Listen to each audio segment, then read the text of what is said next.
Bom dia, sétimo ano. Hoje nós iremos estar falando sobre a política nos tempos do Renascimento. O Renascimento marcou o fim da Idade Média e o início da Idade Moderna, pois foi o movimento urbano, comercial e cultural que trouxe uma visão de mundo diferente do medieval.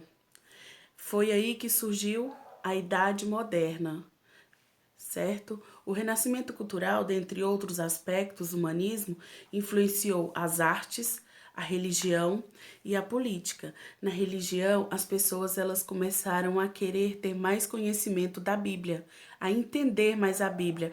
Lembra lá da Reforma e Contra-Reforma protestante?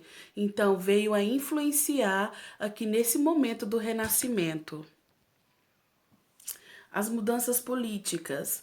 Houve várias mudanças políticas e desenvolvimento, porque nessa época, lá no período medieval, o poder estava na mão dos feudos, dos senhores de terra, né? E aí, quando surgiu, veio para a Idade Moderna, teve outras transformações. E vamos ver algumas aqui agora. A Europa passou por intensa transformação a partir do século XI. O crescimento demográfico, a população cresceu muito rápido, né? Muito daquela população se juntaram, criando comunidades. Aí teve mudanças socioeconômicas que levaram à crise do feudalismo, que teve o feudo entrou em crise, né, para surgir outras monarquias. Antes era a monarquia feudal e aí veio a monarquia centralizada. Isso é o poder local e na mão de uma única pessoa, predominante ali o poder. Esse processo deu origem às monarquias nacionais, tipo de organização que o Estado adquiriu na Idade Moderna, assim como falei para vocês agora. A igreja impunha sua autoridade sobre toda a Europa. O poder político estava fragmentado e o poder do rei era símbolo, já que tinha autoridade efetiva. Tudo que acontecia naquela época na Europa tinha que ser passado pela mão do rei. As decisões eram tomadas pelo rei. O poder absoluto estava na mão dele. Os nobres em suas terras, os feudos, detinham poder absoluto, comandando seus exércitos, a moeda ditava as leis e administrava a justiça daquele momento. Aí veio o surgimento do Estado moderno. Com esse surgimento, as cidades elas compartilhavam a mesma língua de nascimento e as pessoas elas tiveram que rever a situação de como era viver em um conjunto, o que significava viver em uma comunidade, como que era uma sociedade. Eles tiveram que aprender a se desenvolver.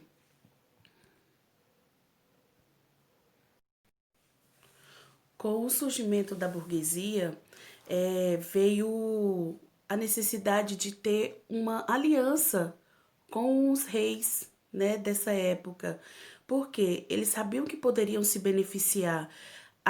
O apoio da burguesia para o rei era benéfico tanto para o rei quanto para a burguesia, porque a burguesia iria dar o dinheiro para o rei e o rei poderia fazer com que expandisse os negócios da burguesia, porque vocês sabem que os burgueses eram os comerciantes, né? Então, teve essa aliança entre os burgueses e os reis. A formação dos estados modernos. Portugal é considerado o primeiro estado moderno a ter se formado na Europa renascentista. E conforme diz historiadores, esse marco contribuiu para as guerras de conquista. Por que guerra da conquista? Porque é o seguinte, o território, né, da Península Ibérica, ele sempre foi muito desejado. E os muçulmanos tentavam tomar de conta de todo aquele território. Por quê? Porque ficava próximo do continente africano. E ali os muçulmanos já tinham pegado todo aquele território, né? e eles tomaram posse daquele território. Então, para eles, a península era um lugar propício para conquista. E aí, os portugueses, não aceitando a situação, os europeus, né, foi e fez a guerra de reconquistar aquele território que os muçulmanos estavam. No entanto, eles se inspiraram nas cruzadas, porque vocês lembram que as cruzadas foi uma guerra cristã. No entanto, fala, a guerra de reconquista foi uma luta de cristão contra os muçulmanos, ou seja, os cristãos tentaram expulsar os muçulmanos do seu território. Dessa forma, juntaram-se alguns reinos, né? O reino de Leão, Castela, Navarra e Aragão. E aí eles se juntaram, né? Fizeram um exército e começaram a lutar nessa guerra de reconquista. Desculpa. Afonso VI recompensou Dom Henrique, né? Porque Dom Henrique, ele foi um que lutou por essa guerra de reconquista. E Afonso VI, para recompensar toda a luta dele, foi dando-lhe um pedaço de terra, né, o feudo, e também a sua filha Teresa para o casamento, pelo auxílio prestado na Reconquista Cristã. Assim, Henrique de Borgonha tornou-se o conde de Portugal. Várias situações ocorreram, né? Com isso também aconteceu a Revolução de Avis. O movimento armado provocou a fuga da rainha Leonor e a morte do conde, né? O conflito ficou conhecido como Batalha de Aljubarrota. Foi vencido pelos partidários do mestre de Avis e ele foi coroado Dom João I, o rei de Portugal. Houve várias situações para que chegassem a esse ponto, né? Houve a morte do rei, né? De Fernando. O filho dele proclamou a independência e ele se tornou rei de Portugal. A burguesia, não aceitando isso, entrou em contradição para que houvesse essa revolução de Avis aí, né? A população já não estava mais aceitando ser comandada da forma que o rei queria, já estavam reivindicando de alguma forma melhores condições para a vida deles. Dom João I, ele conseguiu reunir em seu favor os setores mais influentes da sociedade portuguesa, né? Que foi a nobreza, os comerciantes e a burguesia. Estabeleceu assim as bases para uma relativa estabilidade que foi fundamental para possibilitar a consolidação da independência e a expansão do país. No entanto, eles ainda conquistaram um pedacinho ali do território africano, né? Porque eles estavam em busca de conquistas de território. Não sei se vocês se lembram, há alguns anos atrás vocês estudaram sobre Portugal e Espanha, a expansão, a conquista, as buscas, né, de terras, o caminho das Índias. São várias situações. A partir desse momento que nós estamos falando aqui agora, né, do Renascimento, foi quando iniciou tudo esse desejo de Portugal e Espanha de conquistar novos territórios e até mesmo de Portugal, né, os portugueses terem chegado aqui no Brasil. A Espanha, né? Na Espanha, a centralização monárquica que se deu com a unificação dos reinos católicos. E como que foi essa unificação? Foi com o casamento de Fernando de Aragão e Isabela de Castela. Esses dois reinos eram reinos católicos. E com a unificação desses dois reinos, eles tiveram mais força. E juntamente com a burguesia, eles conseguiram, né, vencer os muçulmanos com mais ênfase, com mais força, com mais estabilidade. Os chamados reinos católicos espanhóis, né, de Isabel de Castela e Fernão de Aragão, fortaleceram, né, muito com isso e principalmente nas grandes navegações que eu acabei de falar para vocês a respeito disso de Portugal. Então, Portugal e Espanha foram os dois reinos europeus que se destacaram nas navegações e encontraram o continente americano. Olha só aí, ó, o casamento em 1469 entre Fernando de Aragão e Isabel de Castela marca a união das duas coroas e a formação da Espanha, que foi o momento em que unificou o país, né? Agora nós vamos falar da França. Na França, né, aconteceu a Guerra dos 100 Anos, que também colaborou com a destruição do feudalismo. A Guerra dos 100 Anos aconteceu na Idade Média, durante o século XIV e o século XV, né, e envolveu os reinos da França e da Inglaterra. Foi uma guerra muito sangrenta do período medieval. O conflito militar foi causado principalmente pela rivalidade entre os monarcas das respectivas potências, né, que era França e Inglaterra, e por disputas territoriais.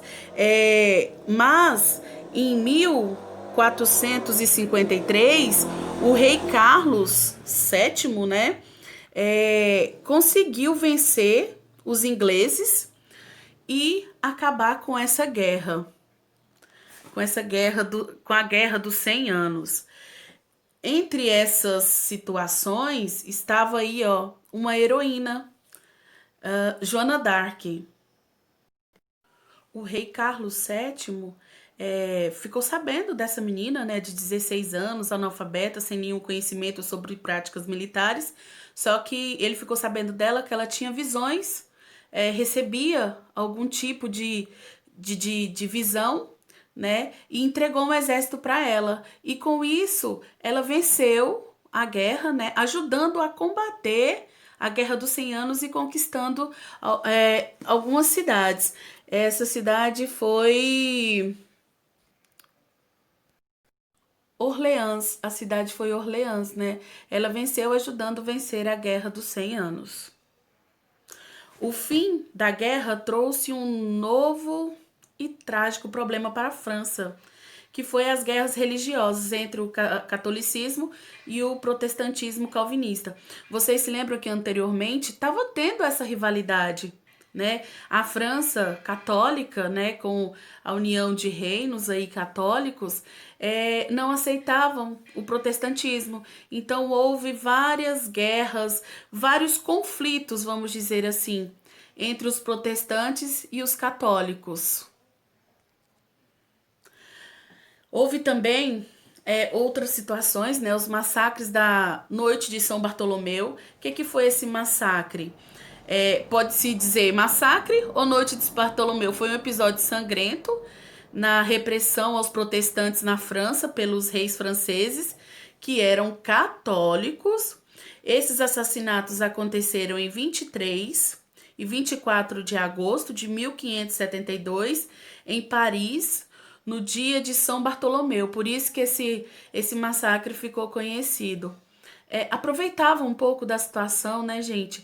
Porque sendo rei e queria defender a sua religião, a não aceitação vamos dizer assim, de livre escolha. A pessoa não tinha a livre escolha de escolher se ele queria ser protestante ou católico. O rei impunha, né, colocava que deveria seguir a doutrina que ele seguia. E não é o certo a se fazer. A gente tem livre direito, livre arbítrio. São situações bem complicadas, mas que aconteceu no início aí da Idade Moderna. O Edito de Nantes colocou fim às guerras de religião, né, entre os protestantes e os católicos. Em 1683, Luís XIV revogou o Edito de Montes, né, e voltaram a ser perseguidos novamente. Vai um momento em que termina e que eles voltam novamente a ter esse conflito entre os protestantes e os católicos. Agora vamos falar sobre a Inglaterra. Na Inglaterra e na França, a formação dos estados nacionais foi atrasada. Dos outros países que estavam em desenvolvimento, que era Portugal e Espanha. Esse atraso deu por causa da Guerra dos 100 Anos, né? Que foi encerrada em 1453. Com isso, houve várias revoltas de camponeses e também revolta de duas dinastias. E essas revoltas dessas duas dinastias eram das famílias Lancaster e York, que teve esse conflito entre eles, né? Para ver quem ficaria no poder e ficou conhecido como Guerra das Duas Rosas. Consequentemente, né, houve a ascensão da família Tudor, com o coração de Henrique Tudor, que era o Henrique VIII, gente. Henrique VIII lá. Quem era o Henrique VIII? Quem se lembra? Iniciando a dinastia Tudor e o absolutismo. Alguém se lembra aí quem era Henrique VIII? Pois é, gente. Henrique VIII era aquele rei lá, ó, da reforma protestante, da reforma anglicana, né? Então Henrique conseguiu se livrar, vamos dizer assim, né? Que ele queria, se livrou da Igreja Católica, fez sua própria religião, onde ele se tornou chefe, né? E com isso, teve a junção das duas rosas que formou a Rosa Tudor. Com isso, Henrique foi um grande chefe, conseguiu que a Inglaterra se desenvolvesse. A sua filha Elizabeth I também foi uma das rainhas mais poderosas, fazendo com que a Inglaterra se tornasse uma superpotência econômica. Aqui encerramos o nosso capítulo, iremos passar algumas atividades e assim, qualquer dúvida, vocês podem vir me procurar e eu vou esclarecer. Tá bom? Beijos, fiquem com Deus e até a próxima aula.